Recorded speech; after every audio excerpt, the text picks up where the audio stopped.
somebody. Welcome back to the 11 o'clock hour, and it's time for me to welcome my next guest to the table. And I do say table because he is exactly the man you want to sit around the table with and have a cuppa and a good old goss, because he is an awards and honours expert and makes the most excellent predictions. So with the Queen's birthday honours list just around the corner, let's catch up with him and engage in the delicious work of guessing who will be on that list. Mark Llewellyn-Slade, welcome to The Late Show. Good evening, Salma. Lovely to have you. Thank you so much for taking the time to have a chat with me. Mark, we are just around the corner from one of the UK's most, and I think globally as well, most prestigious lists you can be on. Forget about being on a VIP list to get into a club or an exclusive restaurant or a members area. This is the list you want to be on. Absolutely, absolutely. It's a globally recognised award, and anyone in the world, based anywhere, you don't have to be a UK citizen or even live here, you can be nominated for a Queen's Honour. So it really is a global award. You're absolutely right.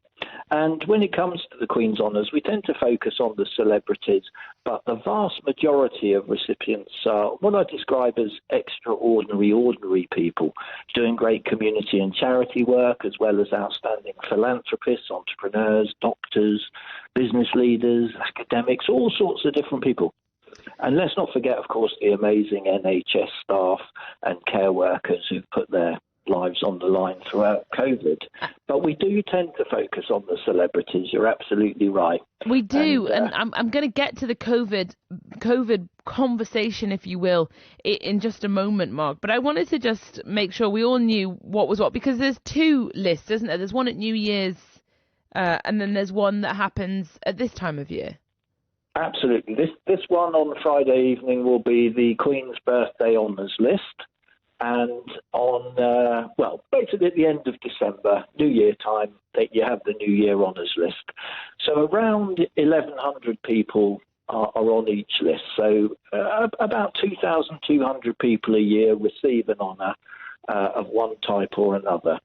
And, you know, in terms of celebrities and those in the public eye who may get lucky this time round, how about Sarah Gilbert, who heads up the Oxford vaccine group that developed the AstraZeneca vaccine, of course.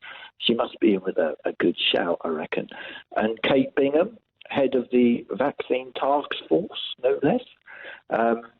She has done amazing work. She secured, I think it was 350 million doses of the vaccine for us, much to the annoyance of the EU, I recall. Wow. She also set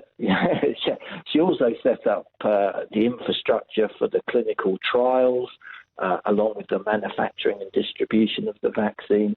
So she's been a real key player for sure. I think both of those ladies will quite possibly get the highest honour, a damehood. And this year, and that's exactly the conversation I wanted to have about COVID, but this year it's going to probably be less focus on celebrities and musicians, but rather on the people who have been phenomenal in this last year that we've had, which has been so incredibly difficult. Do you think, Mark, that the percentage of people who will be on this list will be COVID related? I think it will be a real mix of both, Salma. I think we will see the likes of Sarah Gilbert and Kate Bingham on the list, or I hope we will. But also, I'd stick a fiver on former Strictly star Arlene Phillips. Remember her? Yes. To get upgraded from a to a damehood. What's she on now? Well, she was given an OBE in 2001 and a CBE in 2013. And it's quite usual for somebody to be given a low to mid-level honour, like an MBE or an OBE. And the Cabinet Office like to use it as a carrot to motivate people to go on to even greater things. And then they would expect that person to get renominated in, say, 5-10 years' time and upgraded to a higher honour. So she's been upgraded twice. Once so far. She got an OBE in 2001, then she got upgraded in 2013 to a CBE, which is the next one up. And then the only one above that really is a damehood. And then instead of calling herself Mrs., she will become Dame Arlene Phillips. So how wonderful would that be for her?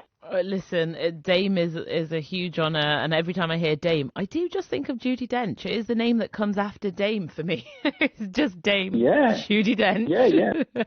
Absolutely. She's a very well-known one. And other potential big name upgrades this year could include Martin Lewis, known as the Money savings expert. Yes. Yeah. He was given an OBE back in 2014 it was, an OBE, and he's done a lot since around consumer and employee protection, around furlough, and that kind of stuff throughout the pandemic. Also, John Simpson, he was awarded a CBE back in 1991 and has reported from more than 120 countries, including 30 war zones. He's interviewed world leaders. I think he might be in line for the next one up. So he's got a CBE. I think he could get the big one, a knighthood. And he will then be Sir John. And is the knighthood the male equivalent of a dame? Yes. Got absolutely. it.